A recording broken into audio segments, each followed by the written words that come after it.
Yaho, aventuriers, bienvenue à bord. Aujourd'hui, nous allons partir dans un univers qui a fait rêver beaucoup d'enfants et qui, encore aujourd'hui, a beaucoup de fans.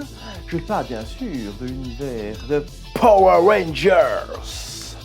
Nous allons parler d'un personnage extrêmement célèbre, en tout cas dans le fandom des Power Rangers. Je parle évidemment de Tommy Oliver, le Ranger vert. Blanc, rouge étoile, rouge turbo et noir. Hey, il les a presque tout fait en fait. Hein. Allez, on est parti.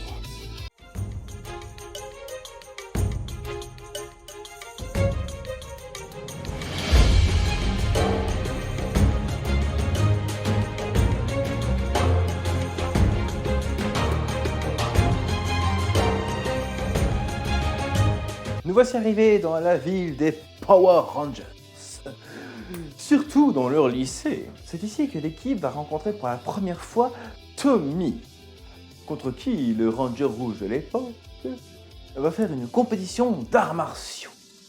Mais la grande méchante va se rendre compte que Tommy semble avoir un certain pouvoir et va décider d'en faire son Ranger vert, qui à la base était un Ranger maléfique, tout à fait. Elle va lui laver le cerveau et le contrôler par la pensée. Il va être pendant un temps un ennemi très récurrent des Power Rangers. Mais un jour, le Ranger rouge va détruire son arme et Tommy va redevenir gentil. Et va du coup intégrer l'équipe des Power Rangers. Et pour l'anecdote, ce sera la première fois qu'on aura une équipe de 6 Power Rangers. Ensuite, au fur et à mesure des saisons, Tommy va finir par perdre son pouvoir, car techniquement c'est toujours un pouvoir que lui a donné la grande méchante. Elle va lui le reprendre, mais Zordon, qui décide qu'en effet c'est un bon guerrier, va lui donner le costume du Ranger blanc, le fameux tigre blanc. Mon préféré personnellement. Ensuite, il va encore changer, il va avoir le Ranger rouge avec une étoile sur le casque, puis après il aura le Ranger rouge turbo je ne sais pas quoi, et puis après à la fin, dans Dino Thunder, il va avoir le costume du Ranger noir. Ouh, il nous les a tous faits. Mais bon, c'est pas pour rien qu'il a marqué l'histoire, car justement il était là de génération en génération, même vieux. Même plus vieux, en tant que prof aux universités, il est toujours là pour aider les jeunes. Mais bien évidemment, en tant que Ranger, il se doit d'être un pro en arts martiaux. Et pour cela, comme dans la série, allons dans la carrière la plus proche. Nous voici dans la carrière la plus proche. C'est ici que le 3/4 des combats des Power Rangers se passent. En même temps, pour faire des explosions, c'est plus facile, on évite de brûler tout ce qui est autour. Du coup, l'art martial de Tommy Oliver. Quand on regarde ces différents combats, on pourrait se dire au premier abord, ouais bah il fait du karaté, ou du taekwondo, ou autre chose. Et vous n'auriez ni tort ni raison, car en fait, l'acteur Jason D. Frank, et non, le D n'a rien à voir avec la volonté du D dans One Piece, hein, ça veut juste dire David. Imaginez si le D dans One Piece voulait dire David. Monkey David Luffy. Oh purée. Bref, l'acteur donc a en fait inventé son propre art martial, le Tozo Kwendo. Un art martial qui mixe en fait plusieurs arts martiaux et qui en effet a le karaté, le taekwondo, mais aussi le muay thai et le jiu-jitsu, voire même le jiu-jitsu brésilien. Mais dans la série, même après avoir changé de costume, il ne change pas vraiment d'art martial, c'est logique. Mais ce qui change en fonction de ses costumes, ce sont ses armes. Et la toute première, c'est évidemment celle quand il est le Ranger vert. La fameuse dague du dragon. Un joli petit couteau qui lui permet d'appeler son Zord Godzilla là. Et qui en fait est tout à fait praticable aussi en fait quand on y regarde. Et son style semble se rapprocher fortement du Kali, Pankasila, Skrima, enfin un peu tous ces genres d'arts martiaux du côté des îles du sud de l'Asie. Des arts martiaux très intéressants et particulièrement efficaces qui nous apprennent à savoir se battre avec un couteau et qui nous apprennent à être surtout très fluides. Ceci étant dit, une autre arme qui lui est donnée par la grande méchante, quand il est méchant du coup, et c'est un genre de sabre qu'ils appellent sabre maléfique, ouais, et qui en fait est simplement un cimeterre perse. Hein, quand vous regardez le design, c'est totalement ça. Et en plus, il l'utilise de la même manière, avec beaucoup de moulinets comme ça. Ensuite, il va perdre ses pouvoirs et va devenir le Ranger blanc, qui est personnellement mon préféré. Il a franchement la classe, je trouve.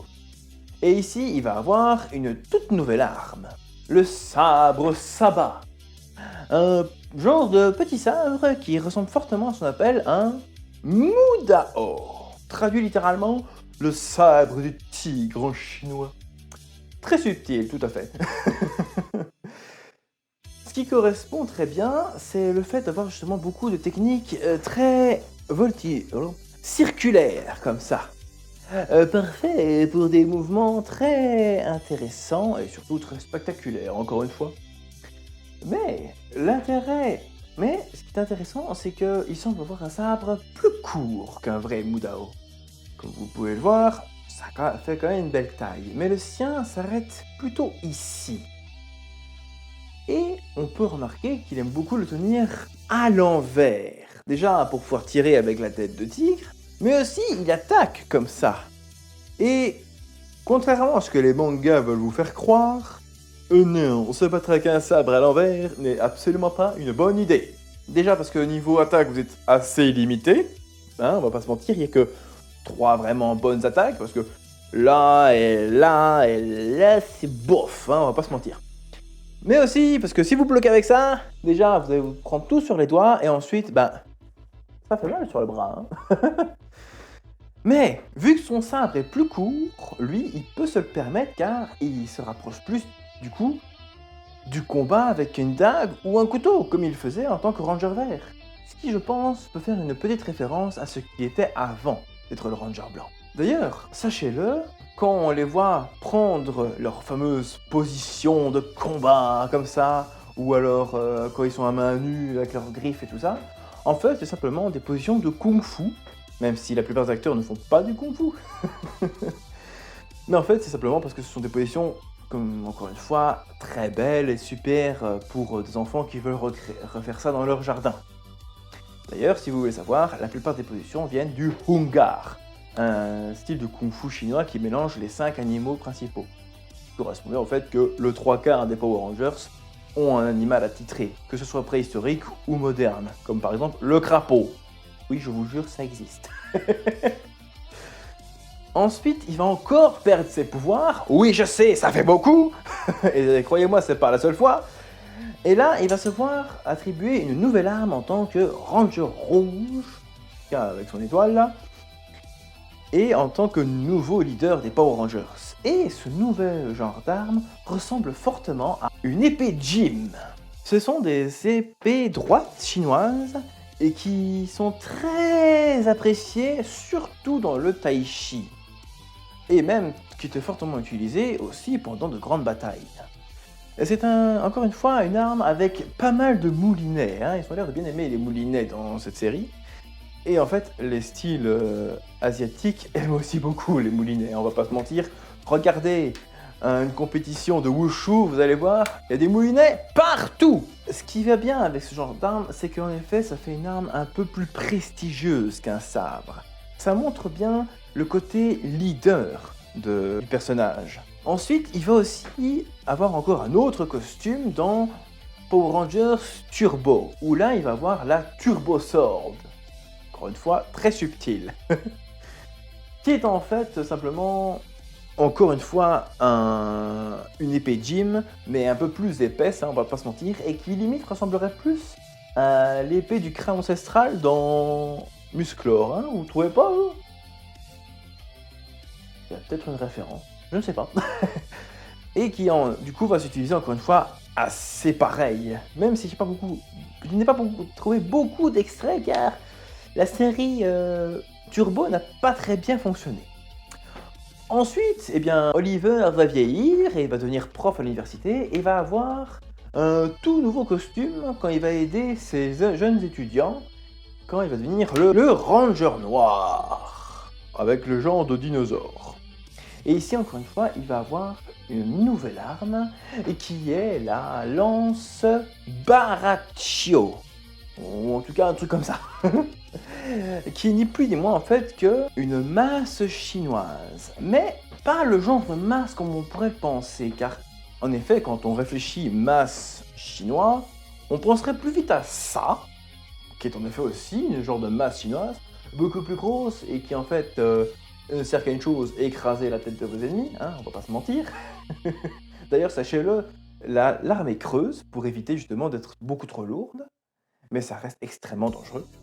Et l'autre masse chinoise, c'est celle-ci. Une arme beaucoup plus fine, hein, évidemment, beaucoup utilisée par les hauts dignitaires et hauts généraux de l'Empire chinois. Une arme particulièrement intéressante car on garde tout l'aspect d'une masse qui sert à frapper, hein, mais vu que la lame, on va dire, ce avec quoi on frappe, est beaucoup plus fine, cela permet d'atteindre des points plus mortels, hein, on va pas se mentir, car ça reste une arme pour éliminer les gens. Et surtout une arme de guerre. Beaucoup plus résistante évidemment qu'un sabre normal. Et qui correspond encore une fois au fait que dans la série avec les dinosaures, Tommy semble être devenu plus qu'un leader, c'est plus un mentor. Et en ce qui concerne la garde qu'il a devant, ça ressemble en fait, oui, à un genre de fleuret ou épée dans l'escrime, mais clairement la manière dont tu l'utilises, c'est la masse chinoise. Pfiou, eh ben, ça fait beaucoup, hein. En même temps, il a fait pas mal de générations, hein. C'est un personnage qui est là depuis très longtemps. Et il fallait bien toutes ces armes pour pouvoir affronter ces genres de kaiju bizarres, hein. Alors comme ça on est des kaijus stupides, tu vas voir ce que tu vas voir. Je vais te détruire, sale humain misérable. 1000 millions de mille sorts, il est gigantesque celui-là. Oh, je crois qu'il a mal pris. On peut trouver un arrangement, non? Tu peux toujours courir, je vais te détruire, sale humain. Vas-y, tire dessus! Pathétique, je vais t'envoyer en enfer, moi. Ah, ça va pas. Il va falloir que j'utilise mon arme secrète. Vous le voyez ce pistolet depuis le début? En fait, c'est une arme pour mon bateau. Allez! Loup glacial, paré au combat! Tu ne peux rien, même avec ton évolution, je vais te craser comme un insecte. À l'attaque! Activation du mode combat nucléaire. C'est impossible! Tu vas voir ce qui est possible, Vilaine! Non! S'il te plaît! Aïe! Oh non, je vais détruire, je vais mourir! Et voilà comment est-ce qu'on fait! Je savais que mon navire était trop fort! Allez, terminez cette histoire! Yes! Eh bien, je savais que mon navire était à la hauteur. En même temps, c'est un des vaisseaux les plus puissants de la galaxie. Enfin, concluons, voulez-vous? Tommy Oliver a été une grande inspiration pour beaucoup d'enfants. Surtout l'acteur Jason D. Frank, qui avait, du coup, comme je l'ai dit, créé son propre art martial. Ce qui a fait que beaucoup de clubs de plein d'arts martiaux, surtout karaté et judo, on va pas se mentir, ont ouvert grâce aux Power Rangers. Si vous désireriez recréer le style de Oliver, donc le Tozo Kendo, eh bien je ne peux que vous conseiller d'aller littéralement dans un club de ce style. Par contre, trouver ça ici en Europe va être un poil compliqué. Parce que c'est clairement un art martial américain. Hein, on va pas se mentir, la série est clairement américaine. Et c'est évidemment que là-bas qu'on peut trouver des arts.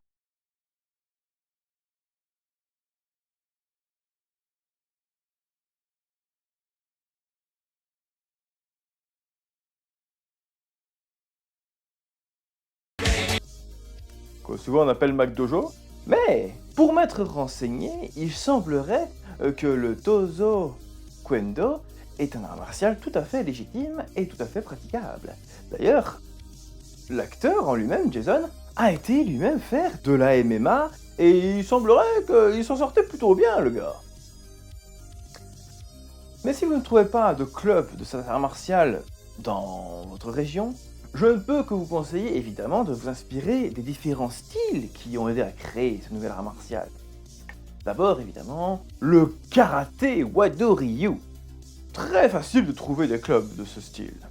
Ou encore la boxe thaï, qui est de plus en plus célèbre grâce notamment à la MMA et autres compétitions. Et pour ce qui est du sol, je ne peux que vous conseiller, je suis brésilien, car c'est fortement efficace. Mais pour moi, le style qui se rapproche le plus de ce qu'on peut voir dans la série en tout cas, c'est le style du taekwondo évidemment. Pour faire tous ces beaux et grands coups de pied hyper aériens avec des belles positions, des grands mouvements. Le Tang Soo Do est un très bon compromis aussi. Tang Soo Do c'est un art martial qui mélange karaté et taekwondo. Ce qui est encore mieux du coup.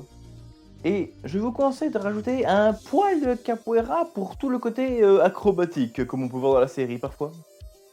En tout cas, je vais m'en arrêter là. Passez une bonne journée ou une bonne soirée. N'hésitez pas à liker et à commenter, n'est-il point?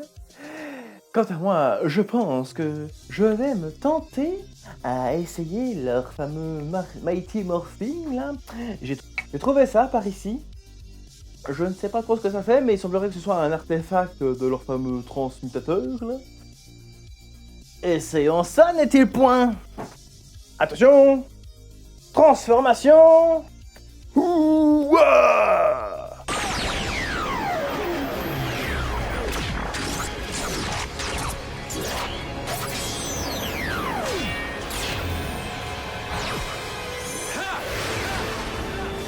Oh, c'est bien ça, j'adore. Et en plus, je peux invoquer n'importe quel Power Rangers. Laissez-moi vous dire une chose, chers amis, avant que je ne m'en aille. Votre vie peut parfois être dure, difficile, mais tout est possible, car l'espoir est dans votre cœur. Et tant que le cœur peut être avec vous, alors rien n'est impossible, et tout peut se réaliser tant que l'espoir subsiste. Alors, soyez comme moi, courageux, intrépide, et surtout, restez humble et honorable, car telle est la voie des grands guerriers. Allez, je vous laisse, et passez une bonne journée. Salut, ciao.